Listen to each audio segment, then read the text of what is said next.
राधा राधा राधा स्वामी दयाल की दया, राधा स्वामी सहाय, राधा स्वामी। प्यारे सत्संगी भाइयों बहनों,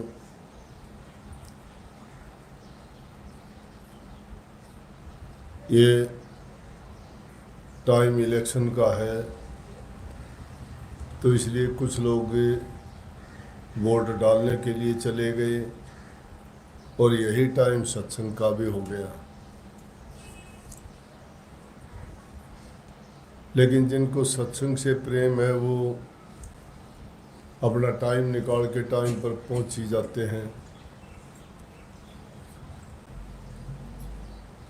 वक्त ही ऐसा था, क्योंकि उसके बाद में गर्मी ज़्यादा शुरू हो जाती है तो अपना टाइम तो लगभग फिक्स है।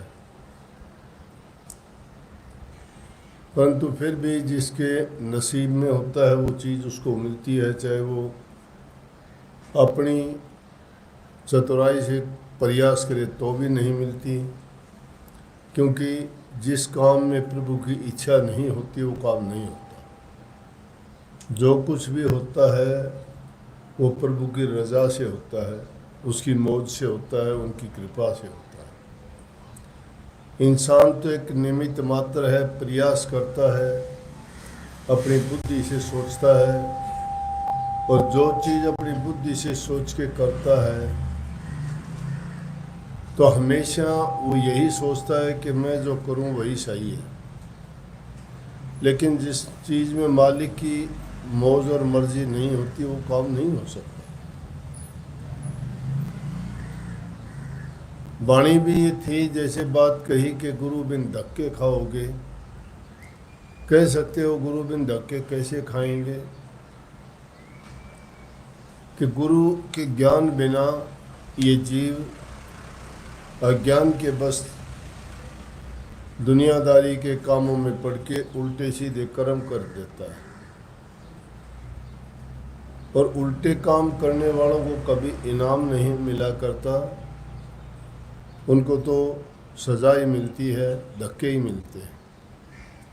परंतु संत सतगुरु की शरण में जो जीव चले जाते हैं वो अपना जीवन नेक कर्मों में लगाते हैं, भक्ति में लगाते हैं, हर प्रकार से सुख शांति अमन चैन चाहते हैं, और वो उसी प्रकार का अपना जीवन बना लेते हैं जिससे ना दूसरों को कष्ट हो और ना ही खुद को किसी प्रकार की हानि उठानी पड़े। अनेकों ऐसी कथा कहानियाँ मिल जाएंगी कि गुरु के ज्ञान बिना, गुरु के शरण के बिना ये जीव अंधा है, अज्ञानी है, ना समझ। नारद जी ब्रह्मा जी के पुत्र थे, लेकिन गुरु नहीं था उनका। और जब वो देवताओं में जाके बैठते थे, स्वर्ग और बैकुंठ में तो वैसे ही पहुँच थी उनकी, तो जब वहाँ से उठ के जाते थे, जिस जगह पर वो बैठते थे वहाँ से जमीन खोद के मिट्टी भी बाहर गिरवा देते थे।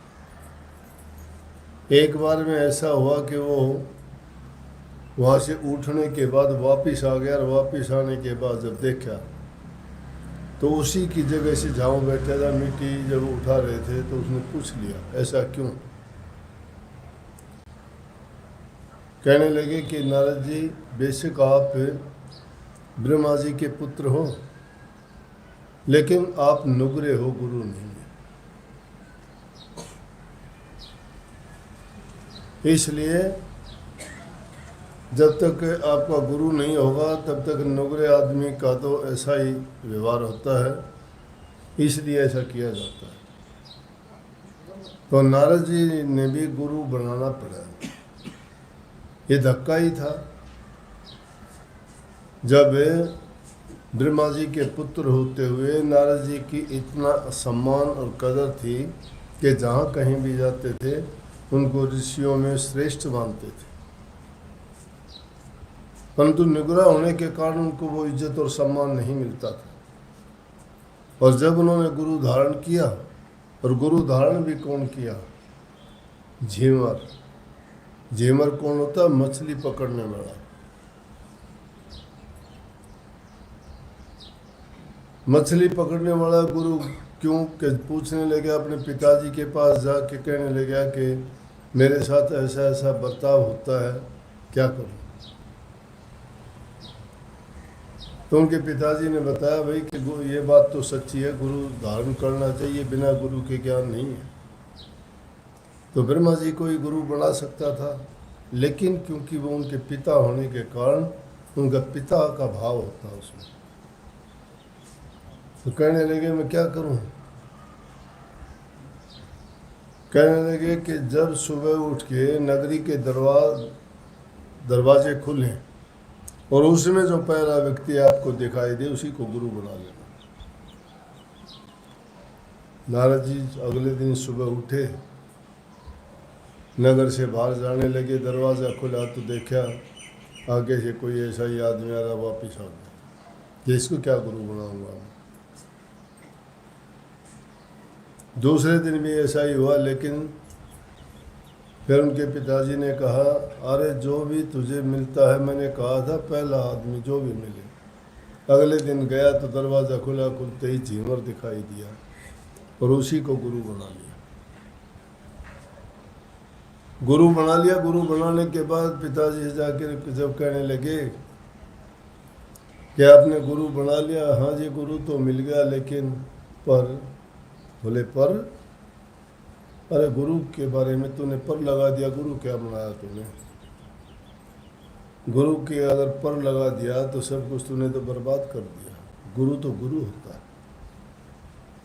कहना ये चाहता था गुरु तो बना लिया, लेकिन गुरु क्या बनाया? वो तो झीमर है, मछली पकड़ के मारने वाला, पाप करने वाला, क्या गुरु हुआ? लेकिन गुरु गुरु ही होता है। ब्रह्मा जी ने वो बात उनके लिए सिद्ध करनी थी। अगले दिन कहने लगे जी फिर बोला तूने तो गलत कर लिया। बोला जी क्या करूं? कि तुझे 84 में जाना पड़ेगा, तुझे तो ये योनियां भोगनी पड़ेंगी। गुरु का मतलब होता है कि आदमी जन्म मरण के बंधन से छुटकारा मिले, 84 से बचे। लेकिन आपने तो जब गुरु बना भी लिया तो कहने लगे फिर मैं क्यों 84 जाऊँगा। बोला कि तूने गुरु के बारे में संदेह हो गया, आपने पर लगा दिया। बोला तो इसका ये भ्रम का निवारण कैसे हो कि तेरा गुरु कर सकता और किसी के पास इसका इलाज नहीं। बोले वो कैसे? बोला वो तो तेरे गुरु से ही पूछना। गया उसके पास, अगले दिन जाके प्रणाम किया, कहने लगा गुरु जी माफ़ करो, मुझे गलती होगी कि मुझे तो मेरे पिताजी ने ये कहा, इस तरह से बात हुई थी। तो कहने लगे तुझे तो 84 में जाना पड़ेगा और वो इलाज आपके पास ही है। बोला भाई मेरे पास क्या इलाज है? बोला कि गुरु के से ये काम हो सकता है। बोला तो मुझे तो यही नहीं पता कि 84 लाख योनि कितनी होती हैं। कि तेरे पिताजी से ये कहना पहले 84 लाख योनि मान देंगे, फिर मैं बता दूंगा। जाके कहने लगे पिताजी उन्होंने तो ये कहा 84 लाख योनियों को, तो मुझे पता ही नहीं कितनी होती हैं। आप उनको ज़मीन पे सबको लिख के बता दो, फिर मेरा गुरु इलाज कर देगा। तो ब्रह्मा जी ने उनको वो 84 लाख योनि लिख के दी, ज़मीन पे लिख दी। जब गया तो कहने लगा कि क्या करूँ? बोला कि इसके ऊपर लौट दे और उसके ऊपर इधर उधर सब लौट के न और कह दे कि मैंने ये देखो 84 लाख योनि भोगी। जाके कहने लगे कि जी अब तो मैं बच जाऊंगा। बोला अब क्या हो गया? कि गुरु ने 84 लाख योनि कटवा दी मेरी। कैसे कटवाई? बोला कि ज़मीन पे जो मांगी गई थी उन पे कहने लगे इसमें लेट लगा ले और ये पूरी हो जाए। बोला कटी ना तेरी 84? किससे कटी? गुरु से कटी।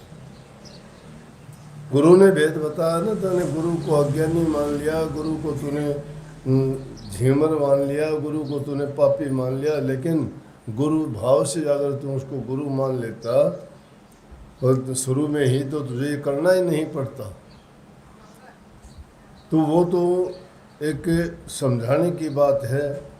जो जीव भटक जाते हैं, गुरु को गुरु समझने में उनको बहुत देर लगती है, और गुरु ज्ञान तो समझ में आना ही बड़ा कठिन है। हम तो गुरु के पास जाते भी संसारी चाह लेके कि हमारी ये इच्छा पूरी हो जाए, हमारी ये इच्छा पूरी हो जाए, हमारा ये काम पूरा हो जाए। ये क्या है? दुनियादारी की चीज़ें। उन चीज़ों को मांगने के लिए जाते हैं, लेकिन गुरु तो इन चीज़ों से छुटवाने वाले हैं। गुरु तो कहते हैं कि इनको तो कोई साथ लेके ही नहीं गया। कही नहीं कि इसमें आई थी कि पर धन तकते कभी न थकते, क्या ले जाओगे? पर धन सिकंदर बादशाह कितना दुनिया को लूट के उसने धन इकट्ठा कर लिया। रावण की लंका सोने की थी, कितना उसका लंबा चौड़ा परिवार था, कितनी उसके पास सिद्धि शक्तियाँ थी, लेकिन क्या काम आए वो? अरे ये चीज़ें कोई काम आने वाली, साथ देने वाली नहीं है। हम आए थे इस दुनिया में अपने कर्मों का लेखा चुकाने के लिए, लेकिन हम तो और ज़्यादा कर्म अपने ऊपर लाद लेते हैं। और जब कोई हमें उन बुरे कर्मों से बचाने के लिए रास्ता दिखाता है, सच्चाई बताता है, तो हम उन्हीं से बैर विरोध और करना शुरू कर देते हैं कि मेरी बात ऐसे क्यों कही, मुझे ऐसा क्यों कहा। गुरु के पास जो चीज़ मिलती है उस चीज़ को तो हम समझते मानते ही नहीं। दुनियादारी की चीज़ें तो आपको कोई भी दे देगा, किसी से भी ले लोगे, धनवान से पैसा मिल जाएगा, किसी और आदमी से आपको अनाज मिल जाएगा, किसी से लत्ता कपड़ा मिल जाएगा।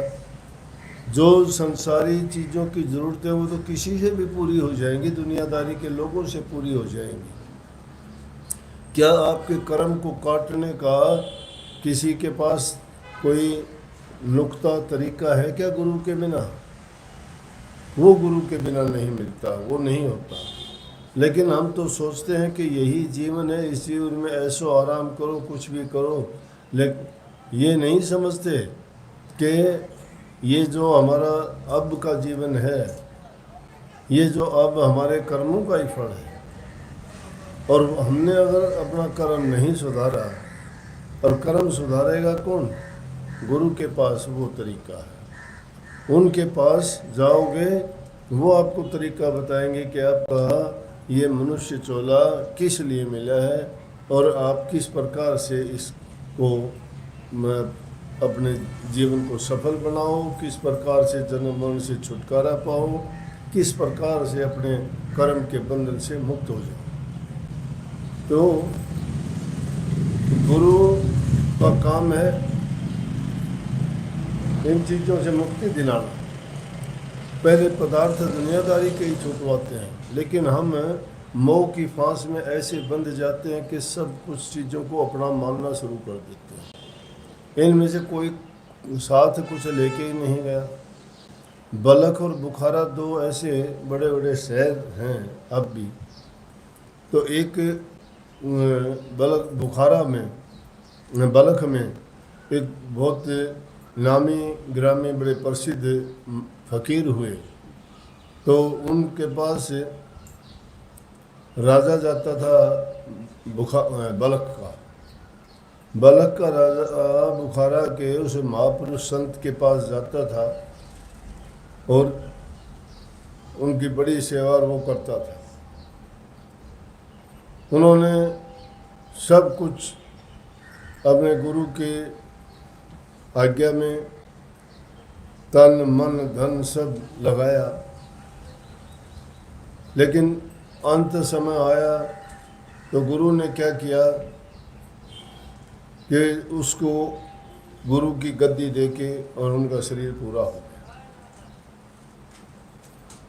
तो वो जो था बलख के बादशाह का, बलख के गुरु की जो शक्ति थी वो बुखारा का बादशाह लेके चला गया। लेकिन जो बलख में संत थे उनका लड़का था, उनकी माता कहने लगी कि वो जो राजा था वो सारा धन दौलत तेरे पिताजी का वो लेके चला गया, तो वो वहाँ से उनसे लेके आ। उसको पता ही नहीं धन दौलत क्या है, दुनियादारी की चीज़ों को धन दौलत मानते हैं। उसने क्या किया कि उनके पास पहुंचा और सेना लेके गया। बोला भाई क्या बात है? बोला कि युद्ध करूंगा, तू जो मेरे पिताजी की धन दौलत सारे ले आया वो मैं लेके जाऊंगा। बोला कि मैं वैसे ही दे दूंगा, लड़ाई की क्या जरूरत, ले जा सारा जो कुछ था, बहुत उसको सामान दिया। दोबारा से उसकी माँ ने कहा बेटा क्या ले आया? तो मिट्टी है ये, वो चीज़ नहीं दी तेरे को, बहका दिया, असली धन था वो नहीं दिया। दोबारा फिर गया। बोला कि अब क्या हो गया, अब कैसे आया? अब भी मैं तो युद्ध नहीं करना चाहता। बोला कि जो कुछ तुझे चाहिए ले जा। बोला कि तूने असली नहीं दिया, उस दोबारा में भी जो कुछ उसके पास था, बहुत कुछ हीरे जवाहरात सोना चांदी वो दे दिया। वो लेके गया तो जाके फिर कहा कि अपनी माँ से बताया ये देखो मैं सब ले आया। बोले बेटा अब भी वो दौलत नहीं दी जो उसने रख ली। वो तो कहने लगे कि वो क्या है? बोला वो दौलत ऐसे नहीं मिलती, जिस प्रकार से वो तेरे पिताजी से लेके गया था, वो दौलत सेवा करने से, प्यार करने से और दीनहीन गरीब बनने से तुझे वो मिलेगी। वो दौलत इस प्रकार से चढ़ाई करने से, युद्ध करने से नहीं मिलेगी।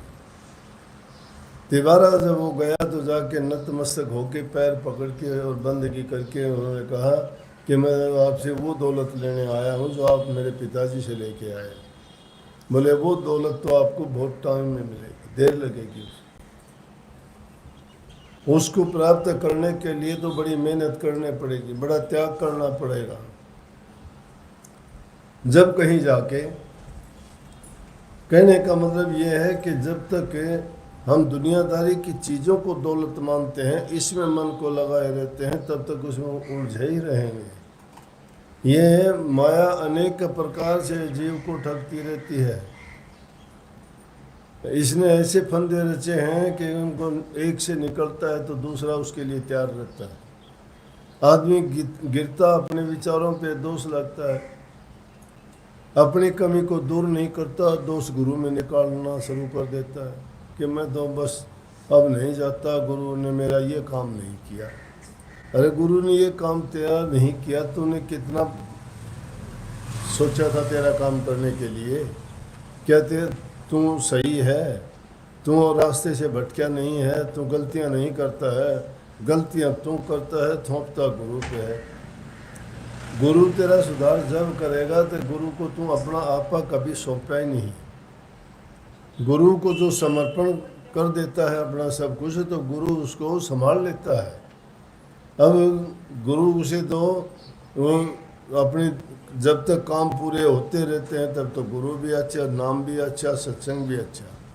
और जब कमी खुद में आ जाती है तो फिर वो उन चीज़ों से अलग होके फिर कहता है कि ना मैंने तो जाना ही छोड़ दिया, मुझे अच्छा ही नहीं लगता। गुरु का क्या? गुरु के लिए कोई आता है क्या? कोई आता है तो अपने काम के लिए आता है या गुरु के काम के लिए आता है? अगर काम हमने अपना करना है, ये तो ऐसा है हमारा शरीर भी जिस प्रकार से किसी दूसरे आदमी से अपना काम करने के लिए कोई हम औजार ले आएँ और उस औजार को ला के रख दें और उससे काम कोई नहीं लें, जब टाइम होगा वो तो अपना औजार ले लेगा। प्रभु से हमें शरीर मिला है ये भक्ति करने के लिए, नेक काम करने के लिए, जन्म मरण की इस बंधनों से छुटकारा पाने के लिए। लेकिन हमने क्या किया कि हमने इससे कोई वो काम तो लेना ही नहीं चाहा और ही चीज़ों में, दुनियादारी की चीज़ों में फंस के अपना जन्म गंवा दिया। तो गुरु उनके बंधन काटता है जो बंधन कटवाना चाहते हैं। जो अपने बंधन कटवाना ही नहीं चाहता उसका गुरु क्या करेगा? उनके लिए गुरु कोई मायने नहीं रखता। गुरु को पहचानने वाली आँख होनी चाहिए, तुम्हारा मन में पक्का दृढ़ विश्वास होना चाहिए। जब तक तुम्हारा विश्वास दृढ़ नहीं है तब तक चाहे कोई भी कितना भी बड़ा गुरु क्यों ना हो, तुम्हारे लिए कुछ नहीं है। क्योंकि गुरु परीक्षा लेता है शिष्य की, और जो शिष्य खरा उतरता है उसको फिर मालोमाल कर देते हैं। हम तो दुनियादारी की चीज़ों के लिए बहक जाते हैं। एक बार नानक साहब के सत्संग में बहुत से सत्संगी बैठे हुए थे। एक फ़कीर आया हुआ था। फ़कीर आया हुआ था, देख के कहने लगे, नानक साहब आपके तो बहुत सत्संगी हैं, बहुत, ये इतने सत्संगी हैं, इतने विश्वास हैं, इतने श्रद्धालु हैं। बोला अच्छा। 2-4 घंटे के बाद सत्संग हुआ। सत्संग होने के बाद कहने लगे चलो भाई घूमने के लिए चले। घूमने के लिए निकले कुछ लोग, साथ की साथ होली सत्संगी जितने थे। थोड़ी आगे गए तो रास्ते में उन्होंने ऐसी रचना रची नानक साहब ने कि रास्ते में पैसे बखेर दिए। कुछ लोग थे लालची, पैसे चुगने शुरू कर दिए। बोले आगे कहाँ पर घूमना क्या है, शायद नानक साहब अपनी ऊपर ये कृपा करनी थी, देखो पैसे मिल गए। उनको उठाने में लग गए। आगे गए तो उन्होंने थोड़ा मोर सरफियाँ गिर डाल दी। उनको कुछ लोग वहाँ उनमें रह गए, थोड़े लोग बचे, उनके लिए थैलियाँ की थैलियाँ आगे बढ़ा के डाल दी रास्ते में। उनको जब आगे गए, नदी के किनारे पहुँचे, जब तक तो उनके पास 10-20 आदमी बचे, बाकी तो सब वापिस हो गए। जो उस चीज़ के लालची थे उन चीज़ों को लेके और वापस ले गए कि आज तो गुरुजी ने मौज कर दी, कि देखो कितनी कृपा की है कि बिना ही कहे और लेकिन लेके आए। अगर नहीं लेके आते तो हमें कहाँ से मिलते। और थोड़ी देर के बाद में वो तो उस फ़कीर को दिखाना चाहते थे कि सत्संगी कितने हैं। वो फ़कीर साथ में था। आगे जब गए तो किनारे पे खड़े हो गए और देखा तो एक मुर्दा तैरता हुआ पानी में आ रहा है, सफ़ेद कपड़ा ऊपर, जैसे कफन हो। सबसे कहने लगे रे जाओ इसमें नदी में छलांग लाओ, इसको कोई निकाल के लेके आओ। बस सब उल्टे हट के कौन छलांग लगाए, और वो भी क्या मुर्दा है कि देखो कोई मुर्दा आ रहा है, इसको निकाल के लाओ। कोई नहीं, एक लेना जी। उन्होंने आओ देखा ना ताव देखा, नदी में छलांग लगा दी। वो सच्चा सेवक था, गुरु भक्त था, जिसको गुरु के ज्ञान की जरूरत थी, जो गुरु की महिमा को जानता और समझता था। गुरु की महिमा को कौन समझता है? कई बार तो गुरु ऐसी रचना कर देगा कि बड़े से बड़ा सेवक भी बैठ जाएगा कि गुरु ने क्या किया ये। उनका विश्वास डगमगा जाएगा उन बातों को देख के न। लेकिन जो सच्चे सेवक होते हैं वो सोचते हैं कि ये गुरु की लीला है, क्या पता क्या सोच के किया गया है, क्यों किया है। वैसे तो गुरु ऐसा करता नहीं है, लेकिन ये कुछ किया है तो इसका कोई ना कोई मतलब होगा। बिना मतलब कोई काम ऐसे करता नहीं है, और गुरु तो करेगा ही क्या। लेना जी ने छलांग लगा दी, छलांग लगाई, जाके देखा, बोला अरे कपड़ा उठा के देखिए। कफन उठाया तो देखा तो एक लकड़ी का लट्ठा था और उसके अंदर हलवा भरा हुआ था, कड़ा प्रसाद बोलते हैं। बोला कि खा ले इसको। नानक साहब बोले कि देखो गुरु के ये काम होते हैं, कहता मुर्दे को खा ले। बाहर खड़े थे वो लोग, वो खाने लगे। जब बोला कि सारा अकेला मत खाइए, कुछ इनके लिए भी लेके आइए। किनारे पे जब लेके आए तो देखा कि वो तो एक लकड़ी का लट्ठा था, उसके अंदर हलवा भरा हुआ था, और उन्होंने लैला जी ने खाया और वो बाकी प्रसाद उनको भी किनारे पे आके दिया। तो उनसे कहने लगे फ़कीर साहब से देख लिया कितने सेवक हैं सच्चे। सच्चा सेवक कोई एक है। संतों ने कहा अरब खरब में एक महल को जाई, इतना आसान नहीं है। सिर्फ सच्चाई पर खरा उतरना, इस रास्ते पे चलने में बहुत बाधाएं आती हैं, बहुत परेशानियां आती हैं। इसीलिए कहा कि गुरु के बिना धक्के खाओगे। जगह जगह गुरु की हमें ज़रूरत पड़ती है। हमें समझ नहीं आती कि क्या करें क्या नहीं करें। दुनियादारी के कामों के लिए भी आप नहीं पूछते क्या कि इस बच्चे की शादी कर दें, क्या इसके साथ शादी करें, मकान कब बनाएं, कब नींव रखें, वो पूछते हैं। क्योंकि कई बार अपनी मर्जी से कहते हैं कि जब हम अपनी मर्जी से करते हैं तो काम पूरा नहीं होता, कि जी मकान बीच में रह गया, रिश्ता टूट गया, ये नहीं हुआ, वो रोग बीमारी होगी, ये परेशानी है। कोई ना कोई जब परेशानी आ जाती है तो बहाने लगाते हैं, लेकिन कोई भी शुभ काम करने के लिए शुभ मुहूर्त निकालते हैं। जिस घड़ी में तुम काम कर जाते हो वही शुभ घड़ी होती है, जिसमें काम सफल होता है शुभ घड़ी है, शुभ समय है वो। परंतु हमें जब विश्वास हो जाता है तो फिर अशुभ कुछ भी नहीं रहता। अब कितने आडंबर चले हुए हैं, कोई कह देता है कि ये मूलों में पैदा हुआ है बच्चा, कोई कह दिया कि इसको काल सर्प योग लगा हुआ है, फिर कुछ क्या कह देते हैं कि मांगलिक है, शादी करोगे तो ये हो जाएगा वो हो जाएगा। मकान बनाते हो तो कहते हो कि तुमने वास्तु के अनुसार मकान नहीं बनाया, लेकिन आज कितने मुहूर्त निकलवाते हो, शादियां टूटते हुए देर नहीं लगती। क्यों भाई? माँ बाप ने देखा था, लड़की ने भी देखा था, लड़के ने भी देखा था, सब खुश थे, सही टाइम पर किया, फिर क्या हो गया? कैसे वो अशुभ हो गया? ये सारे के सारे पाखंड फैला हुआ है। जो सच्चाई है वो सत्य रहता है, हमेशा सत्य रहता है, लेकिन महापुरुषों की सलाह ली जाए तो वो सोच समझ के बताते हैं कि हमारे हम जो काम करते हैं बिना समझे करते हैं, बिना बेचारे जो करे सो पाछे पछताए, सो पाछे पछताए जग में होत हंसाए। बिना बेचारे जो करेगा तो जग में हंसी होगी, आदमी को कष्ट होगा, दुख होगा। तो हमारे से ज़्यादा ज्ञानवान समझवान जो निष्पक्ष है और जो किसी निष्काम है, जिसको कोई किसी प्रकार का स्वार्थ नहीं, वो जो बात बताएगा वो हमारे हित की बात होगी। गुरु को कोई स्वार्थ नहीं है, और गुरु को अगर दुनियादारों से स्वार्थ है, अगर उसको वो तो भीख मंगा है, किसी से हाथ फैला के मांगता है, क्यों मांगता है, किस लिए मांगता है? गुरु कोई भिखारी थोड़ा है, गुरु दाता है, देने वाला है। गुरु के पास तो दुनियादारी के लोग मांगने के लिए आते हैं। जिसने प्रभु से ज्ञान प्राप्त किया है, तो शक्ति प्राप्त की है, वो तो देगा, दुनिया को देगा, वो उनसे लेगा। लेकिन क्या है, दुनियादारी के लोग मिट्टी को, चंद पैसे को, कोई चीज़ को देना, दान करना, वो सोचते हैं कि हमने बहुत कुछ दिया है। ये क्या है? ये किसी के साथ नहीं चलता। ये ना कोई साथ लेके आया था, ना कोई साथ लेके जाएगा। साथ जाने वाली चीज़ है नाम भक्ति। नाम की कमाई जो करोगे वो तुम्हारा साथ देगा। अब नाम का तो भूले से कभी लेते ही नहीं, प्रभु को कभी याद ही नहीं करते, उसका तो कभी एहसान ही नहीं मानते, तो इंसान का क्या मानोगे और गुरु का क्या एहसान मानोगे? गुरु को भी आम आदमी समझ लेते हो। कबीर साहब तो कहते हैं गुरु को मानस जानते ते नर कहिए अंध, दुखी हो संसार में आ गई हम का पंथ।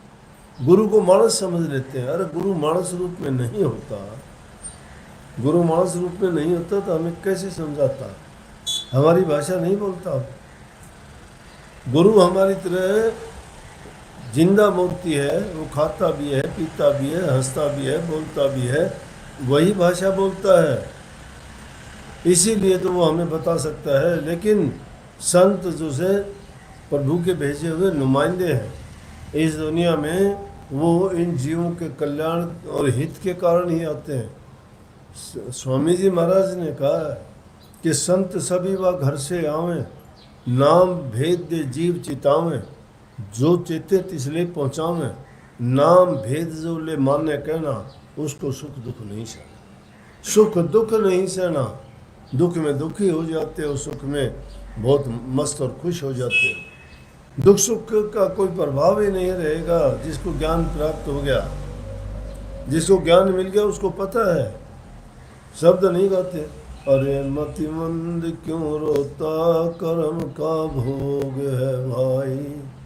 मति मंद, अरे मंद बुद्धि के लोग हैं हम, क्यों रोते हैं? थोड़ा कष्ट और दुख देख के रोना धोना शुरू कर देते हैं। ये नहीं सोचती कि हमारा एक किया हुआ कर्म है कोई ना कोई, लेकिन वो कर्म भी ठहरता नहीं है, निकल जाएगा। बुरे कर्म का इलाज, गंदगी की सफाई करने के लिए तुम्हें स्वच्छ जल की ज़रूरत पड़ती है। मैल को उतारने के लिए साबुन सोडा लगाना पड़ता है। बार बार उसको रगड़ते हो, साफ हो जाता है। मन की मलिनता इन चीज़ों से दूर नहीं होती, उसकी मलिनता भक्ति से, नाम से होगी। और नाम संतों से मिलता है, और संत तुम्हें उस नाम भक्ति करने की जुगत बताते हैं। जो उस जुगत को अपना के काम करता है वो समझ जाता है कि दुख क्या है, सुख क्या है, ये दुख क्यों आया, इसका कारण क्या है, और सुख कैसे मिला। नेक कर्मों के कारण इंसान को सुख प्राप्त होता है, बुरे कर्मों के कारण दुख प्राप्त होता है। लेकिन वो सुख और दुख अभी के भी नहीं हो सकते, हमारे प्रारब्ध कर्म का फल है। ये पिछले जन्मों में करके आए हैं, जो करके आए हमें याद नहीं है, परंतु संत सतगुरु इस बात को अच्छी तरह जानते हैं, और वो इसीलिए हमें समझा के कहते हैं, भाई ये तेरा अपना कर्म का फल है, जो समझ के, चाहे अपने कर्म के फल को तुम अगर रो धो के भुगतोगे तो भी भुगतना पड़ेगा, अगर हंस के गुजार दोगे तो भी गुजारना पड़ेगा। कोई किसी की ऐसी ताकत नहीं है कि उसको रोक दे। क्यों रोक दे कि जिसने लेख लिख रखे हैं वो सब कुछ इस बारे में सत्य जानता है, उसके आगे हमारी हेरा फेरी चालाकी कुछ नहीं चलती। अगर चलती होती तो फिर उसको जगतपति कौन कहता, उसको जगतपति कौन कहता। वो किसी को एक कौड़ी ज़्यादा नहीं देता, एक पाई कम नहीं देता। तुम कितनी भी चतुराई करके देखो। क्या था, किसान लोग अपनी खेती का काम कर रहे थे, एक देखा है कि वृद्ध आदमी खेत के उसके ऊपर बैठा हुआ है। जाके वो किसान उससे पूछने लगे, आप कौन हो। बोला, भाई मैं तो देवलोक से आया हूँ। बोला, यहाँ क्या करते हो। बोला, तुम्हारा लेखा लिखता हूँ कि किस जमींदार को कितना अनाज देना है, किसका कितना देना है। बोले, अच्छा आपके ही देने से होता है क्या। बोला कि हाँ, और क्या। बोला, तो ये बता तुम, मेरा कितना अनाज होगा, मेरे कितनी कड़क होगी मेरे खेत में, मेरी कितनी लिखी है तूने। कहने लगा, तेरी तो मैंने 50 मन लिखी है, 50 मन पक्की होगी। अब परमात्मा का भेजा हुआ नुमाइंदा आया, परमात्मा ने भेजा, उसने लेख लिख दिया, 50 मन होगा इसका।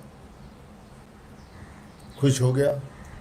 इंसान की बुद्धि और चालाकी, चला गया। फसल पकी, तैयार हुई, काट ली, इकट्ठी कर ली तो क्या किया उस आदमी ने, रोज़ाना दूसरे के खेत में जाए और उससे कणक की वो पूड़ियाँ उठा ले रपड़ी में डाले आए। क्यों, उसके मन में ये कि 50 मन तो वो देगा, और लेकिन 20-30 मन की और तू चुरा के इकट्ठी कर ले। जब उसकी तैयार होगी, सब लोगों ने अनाज निकाल लिया, फिर वही आदमी आया, फिर वहीं बैठा हुआ, उसको मिला। वो तो उसको शिक्षा देनी थी, शिक्षा हमको देनी थी, और कौन आके यूँ बताता है, कहता है हमारी चालाकी के लिए कि इंसान कितना चालाक है। बैठा था वो आदमी, आके कहने लगा, बोला कि तू तो झूठा है।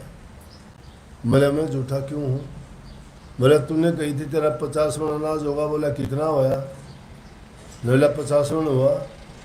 बोला, लेकिन और जो लोगों की पूड़ी उठा उठा के जो मेरे कणक में डाली थी वो कहाँ गई।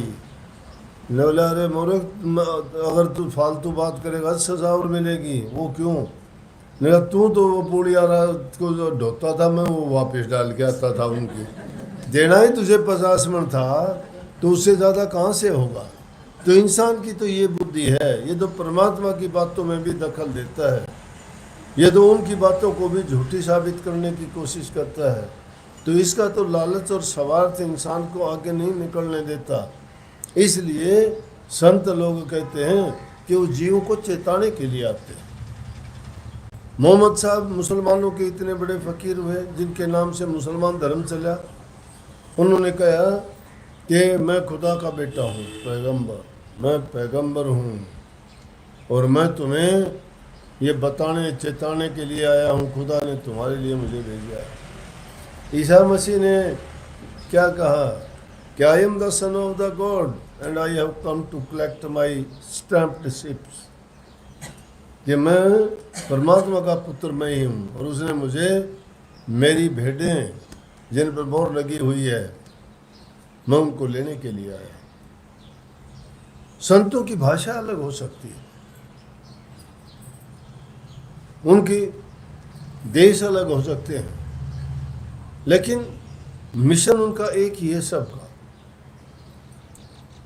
वो क्योंकि परमात्मा द्वारा इन जीवों को रास्ता दिखाने के लिए आते हैं, एक ही तरीका नहीं है। लेकिन जो उनकी शरण में चले जाते हैं और उनके कहे अनुसार जो काम करते हैं, इसीलिए संतों ने फरमाया कि संत जो कहते हैं वो किया करो, संत करते हैं वो ना किया करो। कर्म का कर्म भोग तो भोगना पड़ेगा, जैसा करते हो वैसा भोगना पड़ेगा, बच नहीं सकता कोई भी। किसी को धोखा देते हो तुम्हारे साथ धोखा हो जाएगा, किसी से प्यार करते हो तुम्हें भी प्यार करेगा कोई, किसी की सेवा करोगे तुम्हारी भी सेवा होगी, प्रकृति का नियम है। इस सबसे उत्तम चीज़ तो ये है कि जब गुरु की शरण में चले गए तो तन मन धन से आप उनके अर्पण हो गए हो, और पूरे विश्वास के साथ अगर तुम मानते हो, उसकी भी बात छोड़िए, पत्थर की मूर्ति पर भी तुम इतबार करते हो, उसी में तुम अपने विचार से ही, अपने मन की शक्ति से ही अगर तुम्हारा काम हो जाता है तो तुम जो मिठाइयाँ बांटते हो, क्यों हो, देवी माँ ने ये कर दिया, हनुमान जी ने ये कर दिया, राम जी ने ये कर दिया, फलानी माता ने ये कर दिया, और कहीं कहीं के मेहंदीपुर वाले ने ये कर दिया। यार क्यों, मन से मानी हमने, वो तो जबान से तो बोलते नहीं है। आस्था है तुम्हारी, आस्था तुम्हारी जिसमें भी है, तुम्हारे इष्ट में, वो तुम्हें अवश्य, जो भी तुम विश्वास करोगे और विश्वास करके काम करोगे तो तुम्हारे संपूर्ण करते हैं। शक्ति तुम्हारे मन के अंदर। संत क्या कहते हैं, संत भी यही कहते हैं कि हम अपने मन की वृत्तियों को एकाग्र करके अपनी आंतरिक शक्ति को जगाओ, उसको एकाग्र करो। इंसान के अंदर जो शक्ति है वो किसी में भी नहीं है। परमात्मा के बाद में दूसरा दर्जा इंसान का ही है। बड़े भाग मानस तन पावा, सन सुर दुर्लभ सदग्रंथन गावा। बड़े भाग से मनुष्य का शरीर मिलता है। देवता भी इसके लिए याचना करते हैं कि हमें इंसान का चोला मिल जाए, क्योंकि इंसान एक ऐसी कर्म भूमि है कि इस बाकी तो भोग योनियाँ हैं, देवता बना दिया देवताओं की। जितना इंद्र भी, जितनी अवधि है उतनी अवधि भोगने के बाद वापस उसको आना ही पड़ता है। दूसरे भी स्वर्ग वैकुंठ में जाने वाले जीवों को भी कभी सोचते हो कि सदा के लिए अमर नहीं होंगे वो, उनका जितने समय के लिए उनको वहाँ रहने के लिए उनका कर्म का फल मिला उतने ही समय रहेंगे, बाकी तो फिर इस व्यर्थ मंडल में आना पड़ेगा। लेकिन संतों की शरण में गए हुए जीव जो हैं उनका तो संत सदा के लिए मुक्ति कर देते हैं, उनको फिर आना जाना नहीं रहता उनका, उनकी कोई, क्योंकि इसीलिए तो कहते कि निष्काम भक्ति करो, कामना रहित होके। कोई कामना ना करो मुझे ये मिले मुझे वो मिले। कोई पुत्र के लिए भक्ति करो, पुत्र मिल जाएगा। कोई धन के लिए करता है, धन मिल जाएगा। कोई नौकरी के लिए करता है, नौकरी मिल जाएगी। कोई ऐसा आराम चाहता है, उसके लिए भी मिल जाएगी। लेकिन संतों की भक्ति ये नहीं है। संत जो निर्गुण भक्ति का सही रूप है उसको सच्चाई के साथ ये बयान करते कि निष्काम, मुझे नहीं चाहिए कुछ भी, ना मुक्ति चाहिए, ना मुझे धन चाहिए, ना मुझे दुनिया चाहिए, मुझे तो प्रभु के चरणों में वास चाहिए। जो प्रभु के चरणों में चला जाता है उसको क्या जरूरत किसी चीज़ की। एक अगर पेड़ कोई तुमने पकड़ लिया तो अलग से फल, पत्ते, टहनी, इनकी ज़रूरत नहीं है आपको कुछ करने के भी। सब आया उस एक में, डाल पात फल मूल, अब लेने को क्या रह गए जब पकड़ा मूल। जब मूल को ही हमने पकड़ लिया है तो इन आडंबरों में परमात्मा ने किसी को नॉमिनेट करके भेजा है कि जा तू दुकान खोल ले, किसी के कर्म बताना, किसी का भाग्य बताना, किसी को ये बताना तेरे को कौन सा दोष लग गया है। हमने तो आज तक किसी को देखा नहीं है। जो आप पे निष्फल जाते हैं, दादू साहब के दादू दुनिया बावड़ी और पूजन मंडिया ऊत, आप पे ही निष्फल गए हो, किसको देंगे पूत। जिनकी तुम पूजा करते हो खुद ही निष्पूत गए तो हमने किसके पूत दे देंगे। वो जिनकी पूजा करते हो, जिसके पास माल होगा वो देगा, उनके पास वो सामान है ही नहीं। तो ये सब के सब धोखे हैं। सारी चीज़ दिखाने के बावजूद भी तुम काम करते हो, फिर वो क्यों उसमें कष्ट होते हैं, क्यों बाधाएं आती हैं? नहीं आनी चाहिए ना। लेकिन ये इससे साबित होता है कोई भी भ्रम मन में ना पाला करो। उन भ्रमों को जब निकाल दोगे ना, संतों ने कही होई सोई जो राम रची राख्या, वो वही होगा जो राम ने रचना कर रखी है। राई घटे न तिल बढ़े, बिद ना लिखे जो लेख। राई भी नहीं घट सकती, तिल भी नहीं बढ़े, इतना कुछ नहीं कर सकता इंसान अपनी मर्जी से। करके दिखाओ। बंदा तो सोचता है मैं क्या क्या करूँगा, लेकिन हो क्या का क्या जाता है। चाहते कुछ थे, चाहते तो रामचंद्र जी को गद्दी देना चाहते थे अयोध्या की। राजा दशरथ 14 वर्ष का वनवास मिला, क्यों मिला? वशिष्ठ जी गुरु थे उनके, कर्म का लेख था, तो कर्म का भोग सबको भोगना पड़ता है। लेकिन उस कर्म को काटने के लिए जब जंगलों में भी गए, उन्होंने ऑब्जेक्शन नहीं किया, गुरु को नहीं कहा, वशिष्ठ जी को उन्होंने नहीं कहा वशिष्ठ जी आपने क्या किया, आपको पता नहीं था क्या हमारे साथ क्या होने वाली है, आपने क्यों नहीं बताया, आपने क्यों लगन लिखा? नहीं, उनको पीढ़ियों से गुरु थे, रघुकुल के एक पीढ़ी के गुरु नहीं। राजा अज था, राजा हरिश्चंद्र था, राजा रघु था, और उसी में राजा दिलीप था और राजा दशरथ थे। उनकी इतनी पीढ़ियों के गुरु होते हुए वशिष्ठ जी, और उनको ये बात नहीं बता पाए क्या? लेकिन उन्होंने, रामचंद्र जी ने गुरु का दोष नहीं निकाला, दशरथ ने गुरु को नहीं कहा। क्यों नहीं कहा? वो भी जानते थे कि ये ऐसा होना है। विद्वान ने जो लेख लिखा है वो टल नहीं सकता। एक समय की बात, लक्ष्मी जी और विष्णु भगवान जा रहे थे। ये जीव जो है माया का लोभी है, ममता रूपी महल चिनाता है। ये माया का लोभी ममता के महल में फंस के ये जीव पछताता है। लक्ष्मी जी और जाने लग रहे थे तो लक्ष्मी जी कहने लगी मेरे भगत अच्छे हैं। विष्णु भगवान बोले तेरे क्या भगत अच्छे, मेरे अच्छे हैं। बोले वाह, बोले सिद्ध करके दिखा। बोले हाँ। विष्णु भगवान एक महात्मा का रूप धर के कमंडल उठा के झोड़ी लेकर एक गांव से गुजरे। एक बहुत अच्छा इंसान था, उस गांव का मुखिया था। वो रास्ते में मिल गया, दंडोत प्रणाम की कि महात्मा जी कहाँ जा रहे? भाई महात्मा का क्या आना जाना, हम तो रमते राम हैं, जहाँ मर्जी चले जाएं, जहाँ रुकना हो। बोला कि कृपा होगी हमारे काम में रुक जाओ तो। बोले भाई मैं तो 4 महीने रुकना है, चौमासा करता हूँ मैं, 4 महीने रुकूंगा, अगर रोकना हो तो ये बताओ। हाँ बोले कि हाँ रुको, मेरे घर में रुको, मैं गांव का मुखिया आदमी हूँ, आपको कोई दिक्कत नहीं होगी। बोले कि कभी मुश्किल हो कोई मेरे रहते। दूसरी बात यह है कि मैं गांव में रहूँगा तो दूसरा आदमी, दूसरा साधु नहीं होना चाहिए। बोले ना जी, गांव में घुसने भी नहीं देंगे। ठीक है, मैं जितने दिन रहूँगा कोई दखल नहीं होनी चाहिए मेरे काम। मैंने बोला जी नहीं होगी, बस आराम से। बोले कि आपको जगह दे देंगे, वहाँ अपने जो भक्ति करनी है, सत्संग करना है, एकांत में रहना है, आपकी मर्जी होगी, जैसा आप कहोगे। समय पर आपको सारी चीज़ हम सेवा में तैयार रहेंगे।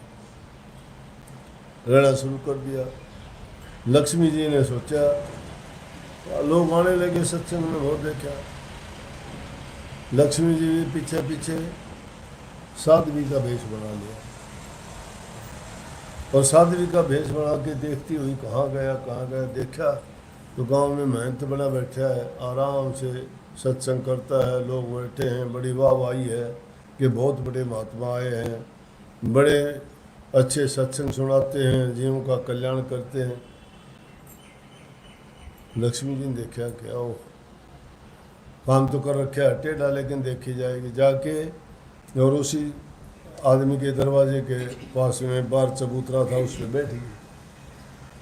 वो आया, बोला कि कौन है? बोला कि हमारा क्या है, हम तो साथ भी हैं, घूमते फिरते कहीं भी चले जाएं, कहीं भी आ जाएं। बोला कि फिर यहाँ कैसे? बस ऐसे ही चलते फिरते आ गए यहाँ पे। बोला कि ठहरना चाहते हैं, कोई जगह होगी तो रुक जाएंगे कहीं। बोला कि अब उसे वादा कर रखा उससे, नहीं बोला। बोला पानी मिलेगा? बोले हाँ पानी पिलाएंगे। पानी का तो आदमी कोई भी हो जाए सबको पिलाते हैं। तो पानी लेके आया बर्तन में, बोला कि ये लो ना। बोला ना ना ये नहीं। अपनी झोली में से एक गिलास निकाला सोने का, बोला इसमें डालो, हम दूसरे के बर्तन में पानी नहीं पीते। पानी डाला, उस गिलास से पानी पिया और पानी पी के गिलास फेंक दिया। उसने देखा सोने का गिलास। बोले हम एक बार जिस बर्तन में पानी में या चीज़ यूज़ कर लेते उसको दोबारा नहीं लेते। उसने सोचा भाई ये तो बड़ी बात। बोला कि आप कहाँ जाओगे? आ गया लालच में। उससे तो वादा किया था किसी को घुसने भी नहीं देंगे 4 महीने तक, चाहे कोई कुछ भी हो जाए। बोला कि कृपा होगी आपकी कि आप हमारे यहाँ रह जाओ। बोला कि मैं दिन में जितनी बार भी अपने देखो उसमें कोई दखल नहीं होनी चाहिए। खाना खाऊंगी, पानी पीऊँगी या जो भी चीज़ लूँगी वो बर्तन दोबारा यूज़ नहीं करूँगी। बोला कि अगर आप कुछ दिन हमारे रहो तो बड़ी कृपा होगी। बोले कि मैं रहूँगी लेकिन मेरे रहते हुए दूसरा कोई साधु गाँव में नहीं रहना चाहिए। बोले भाई साधु तो एक है, फिर उन्होंने निकाल दूंगा, उसने की ज़रूरी उसका हमने क्या करना। जाके और उसको तो रख लिया और उसको बोला महात्मा जी आपको जाना पड़ेगा यहाँ से। बोले अरे 4 महीने के लिए कहा था। बोले कि 4 महीने के लिए कहा, वो मेरी गलती थी। बोला अब यहाँ कोई और कोई साधु है, समझ गया वो क्या आगे अपनी बात सिद्ध करने के लिए। तो चलते हुए देखे और करने लगे। बोला कर दिया काम? बोला कि दिखा दिया कि नहीं। ये दुनियादारी के लोग किसी के भगत नहीं, ये लालच के भगत, ये माया के भगत है। इसलिए हम माया के लालच में डूब जाते हैं और ममता में फंस जाते हैं। ये संसार माया का लोभी ममता महल चिनाया, कहें कबीर सुनो वैसा तो हाथ का छू नहीं आया। हाथ में क्या आता है? प्रभु की भक्ति की नहीं, नाम भक्ति की नहीं, अच्छे कर्म किए नहीं, जीवन बर्बाद कर दिया बिना बात की चीज़ों में। अपना जो पूंजी थी उसको डबो के चल दिए। दोबारा परमात्मा का भी इतबार गया। पहले तो इतनी मिन्नत करके लेके आए थे कि प्रभु इस नरक से मुझे बाहर निकालो, आपको याद करूँगा, आपकी भक्ति करूँगा। लेकिन यहाँ आया तो इसे माया की चकाचौंध में भूल जाता है ये जी, और लग जाता है कोडियों को इकट्ठा करने, भुआरने, कहीं मोरों को, कहीं थैलियों को पकड़ के, और उनको कैद करना शुरू कर देता है। वो वहीं की वहीं। आज कितनी ज़मीन के अंदर दबे दबाए रह गए राजे महाराजाओं के। कितने बड़े बड़े राजा महाराजा, सिकंदर जैसे, कितना बड़ा खजाना भर लिया। सोने की गढ़ लंका थी, सोने के दरबार थे। क्या हुआ? सब के सब बर्बाद गए। लेकिन जिन्होंने नाम भक्ति की वो सदा के लिए अपना काम करके चले गए और प्रभु के चरणों में जाके वास किया, ना दोबारा आना ना जाना, और हर प्रकार से उन्होंने अपने जीवन को सफल कर लिया। ये नहीं है कि दुनियादारी के काम हमें ज़रूर करने चाहिए, अपनी जिम्मेवारी से भागना नहीं, लेकिन उन कामों को अगर सच्चाई के साथ करते हो भक्ति है। माता बच्चों का लालन पालन करती है, पति की सेवा करती है, आए गए अतिथि का सत्कार करती है, भूखे गरीब को भी 2 रोटी देती है, सुबह से लेकर शाम तक वो सेवा करती है, वो उसकी सच्ची भक्ति है, सेवा भक्ति है वो। अगर उसमें वो ईमानदारी सच्चाई के साथ करती जाए तो उसकी भक्ति के बराबर दूसरी भक्ति नहीं है। माँ के समान दूसरा दर्जा किसी का नहीं है, बहुत ऊंचा। माँ देवी है, वो देवी है तुम्हारी, पत्थरों की देवियों से नहीं, तुम्हें इस देवी से सब कुछ मिलेगा। ये उस देवी की जो पूजा करता है, उसकी पूजा करके उसको जो प्रसन्न करता है, और वो खुश दिल से अपने हृदय से जब किसी को आशीर्वाद दे देगी, वो फलीभूत होगा। उसके आशीर्वाद दिया हुआ कभी खाली नहीं जाता। जमीन पर जितने भी देवता हैं उनकी अगर पूजा करना चाहते हो तो माँ की पूजा करो। आकाशीय देवताओं की पूजा करना चाहते हो तो अपने पिता की सेवा करो। आकाश और पृथ्वी के सब देवताओं की पूजा करना चाहते हो तो गुरु की पूजा करो।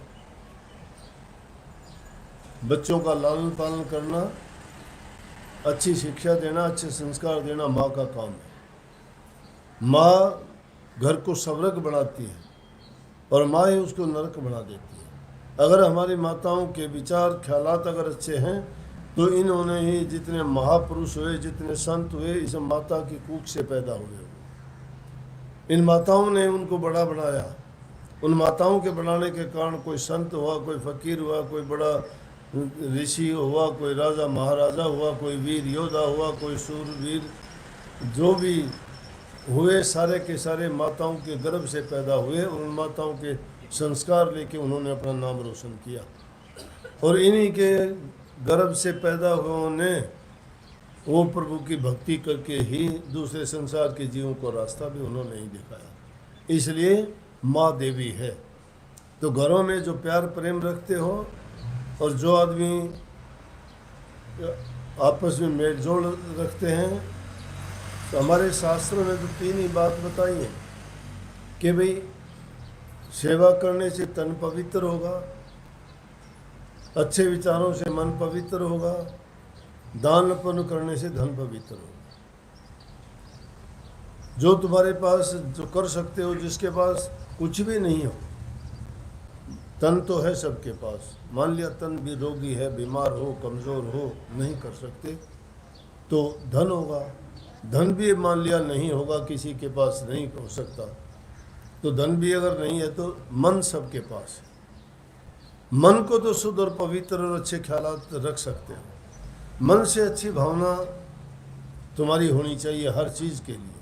सोच हमेशा अच्छी रखो, अच्छा हो जाएगा। सोच अगर कमज़ोर है, निर्बल है, दुर्बल विचार है, तो तुम अच्छे बात को भी खराब कर दोगे। नहीं, कभी भी ये हीन भावना मन में नहीं आनी चाहिए कि ये काम नहीं होगा, ये गलत होगा। नहीं, हमेशा सोचना चाहिए अच्छा होगा, जो होगा वो अच्छा होगा, जो हुआ वो अच्छा हुआ, जो हो रहा है वो भी अच्छा हो रहा है, जो होगा वो भी अच्छा होगा।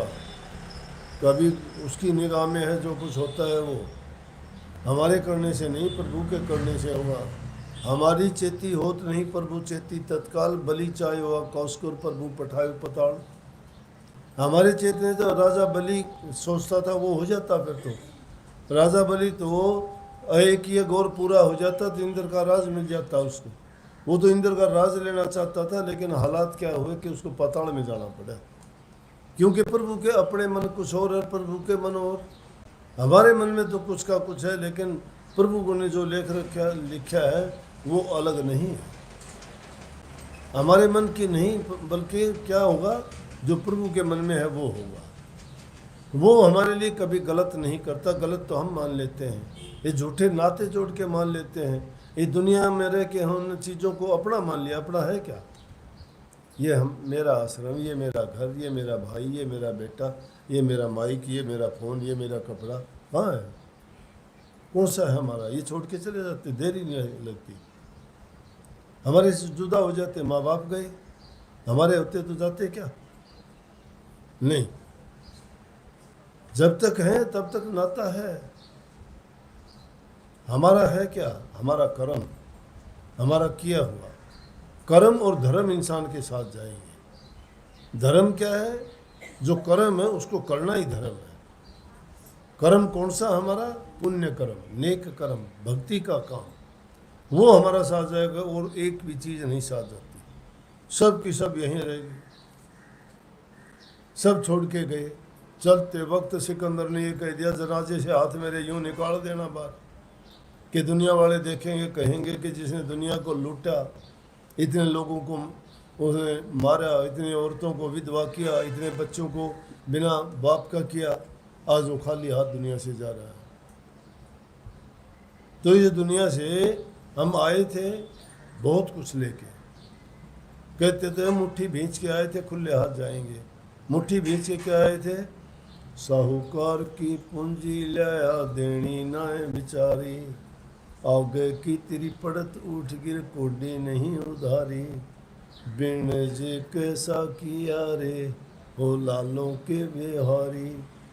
व्यापारी बन के आए थे, पूंजी बहुत थी हमारे पास, जीवन रूपी पूंजी थी, क्या व्यापार किया उससे?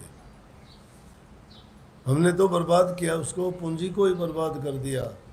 और जब जवाब मांगेगा कि पूंजी का क्या करके आया, तेरे को दी थी, जवाब क्या होगा?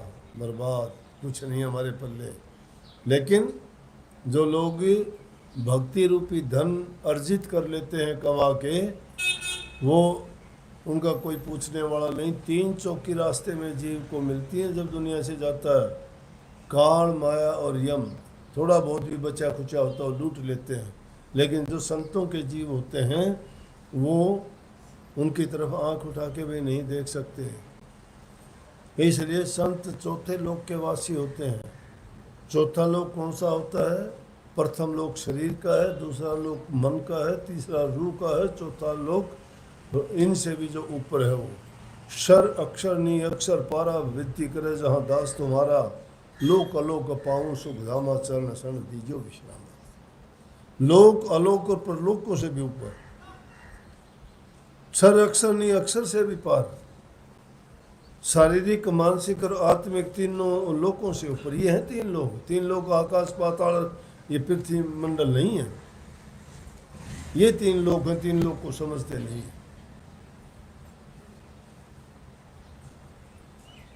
इसलिए नाम आपको मिला है, वो नाम सबसे ऊंची दौलत है। उस नाम की कमाई किया करो। जब भी कोई आफत कोई आता है, तुम्हारी परेशानी आती है, एकांत में बैठ के प्रभु के सामने अरदास किया करो। अरदास करोगे तुम्हारी अरदास सुनी जाएगी। जो कोई अरदास करता है उससे सुना जाता है कि बताओ क्या परेशानी है। हम उस मालिक की संतान है। जब हम दुखी होंगे या कोई भी परेशानी होगी, एकांत में बैठ के जब नाम का चिंतन श्रवण करेंगे और उससे प्रार्थना करेंगे, जरूर सुनी जाएगी, खाली नहीं जाती। सुनता है, सबकी सुनता है वो, लेकिन हम उसको आवाज़ सुनाने वाली नहीं करते। वो भी झूठिया है हमारी, वो भी दिखावटी और बनावटी है। जब दिल की आवाज़ निकलेगी ना, तो वो तो सीधी उनके दरबार में जाएगी, उनके हृदय में बैठे। 1 मिनट में, 1 पल की देर नहीं लगाएंगे, 1 पल में आके संभाल लेंगे। द्रौपदी का चीर 1 मिनट में। सारे बैठे हुए थे दुनियादारी के लोग जिन पे इतबार करती थी, ये योद्धा है मेरे पति 5, ये चाहे तो दुनिया को पलट के रख दे 1 मिनट में। सब के सब देखते रह गए। दुशासन उसका चीर हरण करता रहा, लेकिन जब उसको प्रभु को सच्ची याचना प्रार्थना की, जब सबसे हार चुकी, जब श्री कृष्ण जी से उन्होंने बेनती की कि देखो आपके भगत के साथ क्या हो रहा है, और श्री कृष्ण जी ने 1 पल में वहीं पहुंच गए। कही है कि स्वर्ग छोड़ बैकुंठ त्याग में नंगे पैरा जाऊं। जूती भी नहीं पहनते वो, शरीर पे कपड़ा नहीं है उसको भी नहीं उठाते।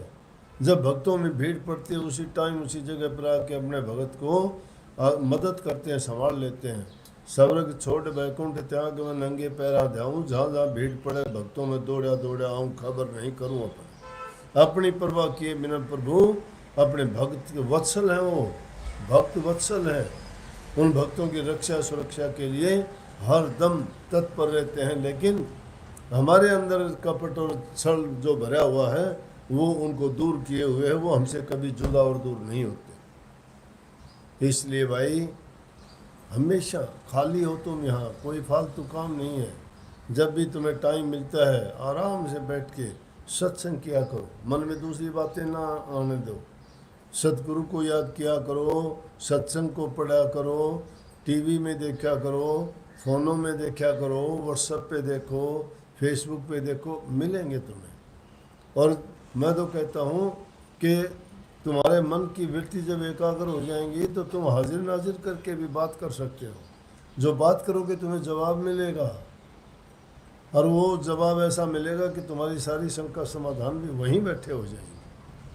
तुम्हारे मन के अंदर शक्ति होनी चाहिए। ये छोटा सा फ़ोन है, ले अब फ़ोन मिलाऊंगा अमेरिका में, अभी इस फ़ोन को बैठे हुए देख रहे हैं। कहाँ से तार जुड़े? कोई तार नहीं लगा हुआ, कहाँ से पहुँच गई? अरे हमारे दिमाग की उपज हमने ये पैदा करके ऐसी चीज़ बना दी जो बिना किसी तार के, बिना किसी चीज़ के बिना किसी साधन के इतनी दूर 1 सेकंड में पहुंची हुई बात करती है, ये शक्ति दिल के अंदर कितनी होगी। तुम्हारे मन के अंदर विचार जो आया वो अगले के पास में तो 1 सेकंड में जाएगा, इससे भी पहले जाएगा। ये तो फिर भी मशीन है, बनावटी है। ये मशीन प्रभु की बनाई हुई है, इस मशीन में तो ज़्यादा शक्ति होगी उससे, लेकिन इंसान का इतबार अपने आप पर ये नहीं है। ये बात है जो हमें बाहर निकाल देती है। जो हम बाहर भ्रम में आ गए दुनियादारी की, ये बनावटी है, ये वास्तविक है। वास्तविक अंदर है, बनावट बाहर है। तो इसे बनावटी दुनिया को छोड़ के अंदर की दुनिया में जब प्रवेश करोगे सच्चाई नजर आएगी। सत्संग किया करो, घरों में प्यार प्रेम शांति रखा करो, माँ बाप बूढ़े बुजुर्ग की सेवा किया करो, बच्चों को अच्छे संस्कार दिया करो, इस गंद खाने से बचाया करो। इन फ़ोनों में, टीवी में, अखबारों में जो गलत चीज़ दिखाई जाती है उनसे बचो। ये बच्चों को ख़राब करते हैं आजकल। उनमें ऐसी ऐसी गंदी भद्दी चीज़ें हैं, ज़बान भी ऐसी गंदी बोलते हैं कि उन लोग सुन नहीं सकते। बहन भाई नहीं सुन, पति पत्नी भी नहीं सुन सकते उनको। जब ऐसा वातावरण है, उस वातावरण में बचना बड़ा कठिन है। इसीलिए संत ही बचाने के लिए आते हैं। उन चीज़ों को छोड़ के संतों के उपदेश को, उनकी शिक्षा को, उनको अंगीकार किया करो, उनकी बताई बातों को मान के अपने जीवन में ढालो। तुम्हारा जीवन पवित्र हो जाएगा और इन बुराइयों से बच जाओगे। ये आज बर्बादी का कारण यही है हमारे समाज में। हमारे नौजवान बच्चे कोई नशे की बुराई में पड़ा हुआ है, कोई इधर उधर शादी करने के चक्कर में उल्टे सीधे काम हो जाते हैं, कोई छोटी उम्र में घर से भागना, अपनी मर्जी से काम कर लेना। अश्लीलता हर चीज़ में फैल गई।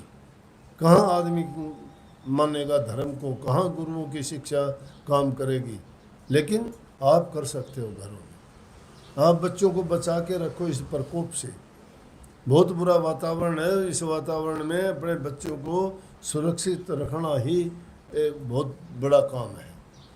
इसलिए इसके साथ साथ बच्चों पर अपना ध्यान दिया करो। उनको इतनी लापरवाही के साथ ना छोड़ो कि वो जो अपनी मर्जी से करे। नहीं, उनको समझाओ कि हम तुम्हारे हितैषी हैं, तुम्हारे लिए अच्छा करते हैं, अच्छा करेंगे। अगर तुम्हें ये गलत लगता हो तो हमें बताओ कि हम आपके लिए क्या कर सकते हैं। अब बच्चों की उतनी परिपक्व बुद्धि नहीं है कि वो जो कहें वही सही हो ना। वो जो कहते हैं वो तो इतनी संग है। और उनको घरों में बैठा के सत्संग की बातें बताओ, गुरुओं की जीवनी बताओ, उनके तप त्याग की बातें बताओ। उनके दिल में ये अच्छी चीज़ भर दोगे दिमाग में तो वो बुराइयों से बचेंगे। उनको पता लगेगा कि अच्छा करने से या नेक विचार रखने से इंसान का जीवन संवरता है। और ये 4 दिन की बातें हैं, उसके बाद में कोई नहीं पूछता, ज़िंदगी बर्बाद हो जाती है, ठोकरें खाते फिरते हैं फिर। तो ये बातें उनको समझाओगे, बताओगे तो बच्चे आपके कभी भी पथभ्रष्ट नहीं होंगे, रास्ते से नहीं भटकेंगे और उनका जीवन सफल होगा। सबको बहुत बहुत आशीर्वाद।